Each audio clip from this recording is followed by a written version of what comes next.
E aí, gente, tem um segundo movimento que eu quero trazer aqui, que também pode ser o seu caso, que é quando você já via alguns sinais, você até já desconfiava de algumas coisas, mas podem ter acontecido duas coisas aí do lado daí.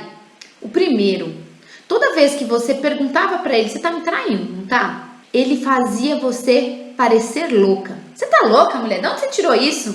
E aí ele revertia a situação, fazendo você parecer a louca da história. Ou, dentro dessa mesma situação, você lia os sinais, você sabia que ali poderia ter um sinal de fogo, mas você preferiu acreditar que isso não estaria acontecendo na sua vida, até porque o que seria de você fora desse casamento?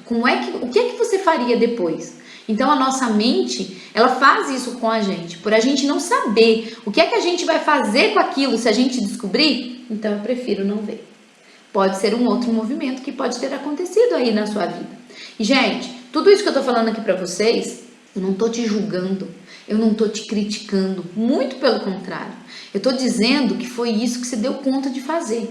Mas o meu papel aqui, como mentora de mulheres, como sua mentora aqui, é te mostrar para onde esse caminho tá te levando. E aí não parou, porque vem ainda agora a pior parte dos estágios que a gente pode estar vivendo da traição dentro do nosso casamento. Isso mesmo, a primeira opção, a Zenilda. Não queria que os meus parentes pensassem, principalmente minha mãe, que no princípio não queria meu casamento, não queria que ela soubesse. É isso, Regina. Porque quando a gente casa, principalmente contra a vontade dos nossos pais, que tem um poder muito forte sobre nós, né? É como se a gente tivesse que provar que eles estavam errados. Sim, no meu casamento ia dar certo, que eu ia fazer diferente. Então, quando vem a traição, é mais um motivo pra gente se calar. Eu não vou falar isso pra eles, porque eu sei o que eles vão dizer. Eu falei pra você não casar, né? Então, é muito mais dolorido. E isso vai colocando a gente num processo de sufocar a dor, né? E agora, com quem eu falo sobre isso? Olha lá, Carol falando. Passei pelas duas situações. É isso. Ele me chamava de louca, paranoica. Tá vendo, Deusa? Eu era louca da história e não tinha auxílio nenhum também. A gente não acredita mesmo com os indícios. Verdade, Renata.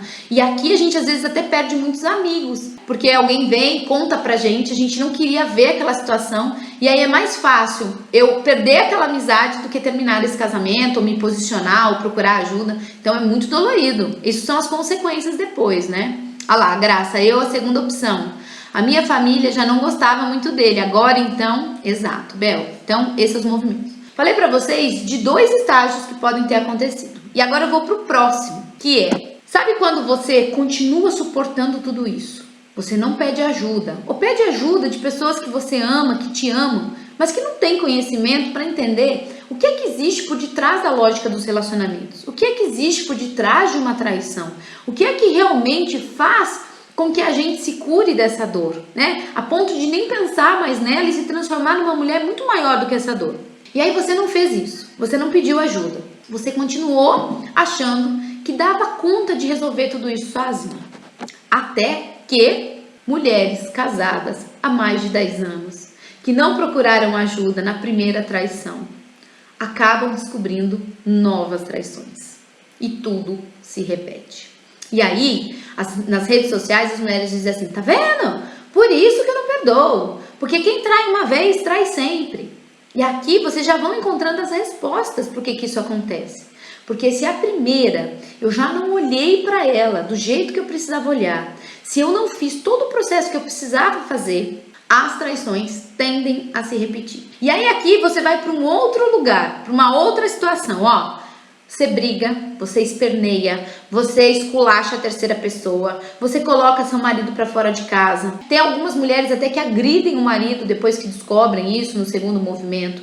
Vai no serviço da terceira pessoa, faz barraco, enfim, tá? Não sei qual foi aí as atitudes que você tomou.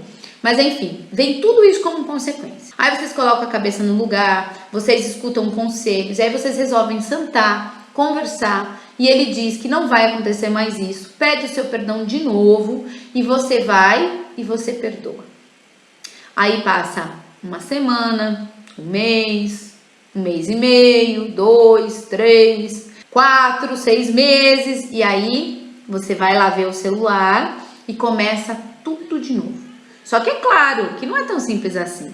Porque nesse período aqui, gente, só lembrando, quando a mulher perdoa e volta para esse casamento, mesmo após uma segunda, terceira traição, ela sempre está pesando o amor que ela tem por aquele homem, pela família, por tudo aquilo que eles construíram juntos, pelos filhos. A mulher sempre sobrecai sobre a mulher a responsabilidade de pensar naquilo que ela vai ganhar, naquilo que ela vai perder, o amor que ela tem naquilo e o quanto ela realmente quer fazer seu casamento dar certo, o quanto ela quer realmente ver a família dela unida de novo. Então, sem julgamentos e sem críticas. E aí, faz todo esse movimento, perdoa de novo, esse marido volta, e aí começa tudo de novo.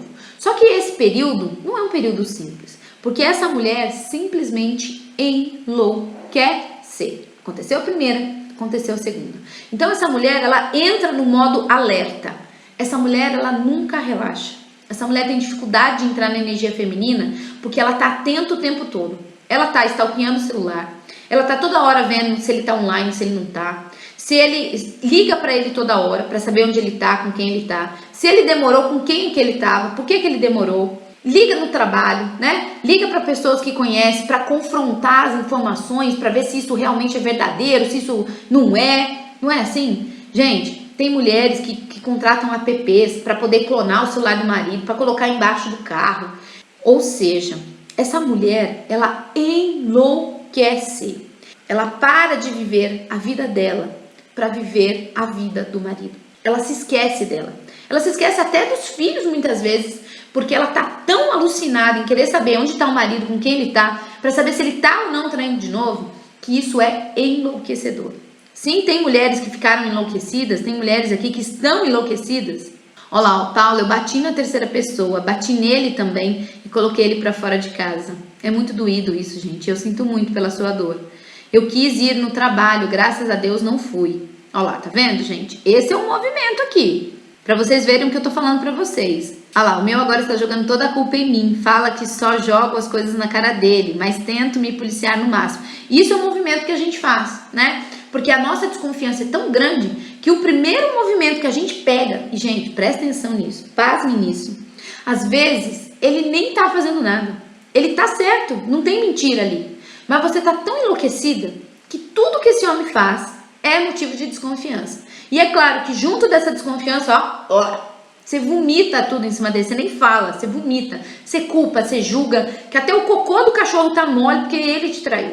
Então tudo na sua vida, tudo na sua família gira em torno da traição, do quanto você não perdoa, do quanto a culpa é dele, enfim. Sim? Esqueci da minha vida, vive em função de saber da vida dele. Então você tá entendendo o que eu tô falando, né, Regi? Regi. É desse jeito mesmo. Então, ó, nesse processo, vocês vão vivendo só na sombra de vocês. E tudo que ele faz, certo ou errado, você acha que tá errado.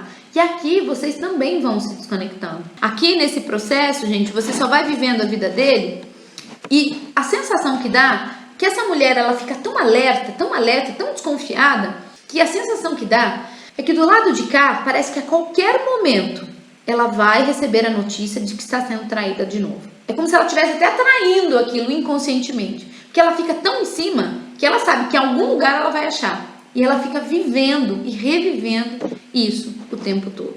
Esse é o movimento. E aí, ó, eu lembro aqui da Joelma da T5, que eu anoto aqui. A Ecleilda da T5. A Regiane da T3. Então, elas vieram do processo 1. Primeiro que elas não acreditavam que isso era possível. Elas não olharam para isso e foi deixando. E foi tentando dar o seu jeito sozinha. E pegava um pouquinho aqui, pegava um pouquinho lá. Isso não adiantou, isso não resolveu. Até que as próximas traições aconteceram. E é tão doído, gente, que quando essa mulher não olha com conhecimento, com sabedoria, sabe o que acontece? Quando ela vai olhar o tamanho do buraco, foram muitas mulheres. E às vezes está num ponto de que nem existe mais a conexão ali. Então, fiquem atentas a isso. E um alerta que eu trago para vocês aqui é que, gente, mensagem também é um movimento de traição. Não é só a intimidade sexual. Se vocês têm um acordo muito claro, né, de que vocês não devem ter intimidade com qualquer outra pessoa fora da relação de vocês, isso sim é uma traição. Tudo aquilo que fere a confiança um e do outro é sim uma traição. Tudo aquilo que não foi acordado entre os dois é sim uma traição. Então, se você vai lá no primeiro movimento, pega uma mensagem que está escrito tanto coisas no sentido emocional, dizendo que o seu marido ama uma outra pessoa, que está apaixonado por aquela pessoa, que não tira ela da cabeça, é algo que dói muito. Porque existem coisas que eu escuto do lado de cá, de que ele nunca falou pra você. Inclusive coisas de sacanagem. Sabia disso? Coisas que você pega seu marido nessas mensagens. Às vezes nem teve intimidade sexual ainda, tá? Ainda. Mas tá tendo ali uma troca de mensagens. E você vê seu marido falando coisas pra ele. Ele falando coisas pra ela que ele nunca falou pra você, assim como ela falando coisas pra ele que você também nunca falou. Principalmente na hora da intimidade sexual. Principalmente na hora da sacanagem. Coisa que você nunca teve coragem de falar, você vê outra pessoa falando e você vê o quanto ele gosta daquilo. E aquilo te fere profundamente. E aí o que vocês fazem? Peguei isso, joga na cara dele e fala, não quero mais isso, tal. E acha que só isso vai ser suficiente para resolver. E aí eu preciso te dizer, mulher, que não vai ser suficiente. Aí aqui, volta pro ciclo. Peguei a mensagem, fiz acordos aqui com ele, mas eu não tenho sabedoria para entender o que levou ele a fazer isso, onde eu estava, quais são os buracos dessa relação que eu não tô vendo, por quê? A traição era o ponto alto que está na minha cara, de tudo aquilo que já não estava indo bem numa relação, entende? Então, se eu não olho para aquilo que veio antes da traição, eu também não consigo dar conta de que isso não me aconteça novamente. Então, assim, não adianta, eu preciso saber o que é que veio antes dessa traição. E numa relação nós somos 50-50. 50 eu, 50 ele. De tudo que dá certo, de tudo que dá errado nessa relação. Então agora eu quero saber, eu quero olhar o que é, quais eram os buracos dessa relação que fez com que a nossa relação chegasse no ponto que chegou, ao ponto de uma traição. Então, se eu não olho essas mensagens que no começo parece simples, parece uma bobagenzinha, ela se torna, eu não esperava que ele pudesse ser capaz de fazer isso comigo. E aí você também não olha, e aí você vai para um segundo estágio, as traições não param de acontecer e você não sabe como fazer para sair desse lugar. Às vezes até acha que o divórcio é o que vai resolver isso, e eu preciso te dizer que não é.